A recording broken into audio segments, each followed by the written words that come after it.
విజయమంటివి మానవ జాతి నిమిషము. ఎంత మాట వైద్యుని వరకు వెంటాడి వేధించి 30 తిప్పలు పెట్టి మీదామ సూత్రం మంట కలిపి పతి ప్రాణాలను దక్కించుకున్న నాడి మన సావిత్రి జాతి.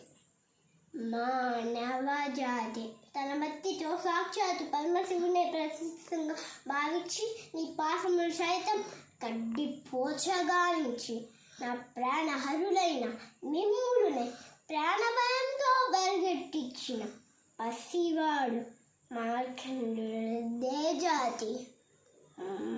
మానవ జాతి అక్కడిష్ట మూట కట్టుకున్న మేము నేడు జాతి జాతి జాతి అని మమ్ము అవహేళన చేయుదయా. ఎంత వివేకము, ఎంత జ్ఞానము, ఎంత కుసంస్కారము. ధన్యవాదాలు.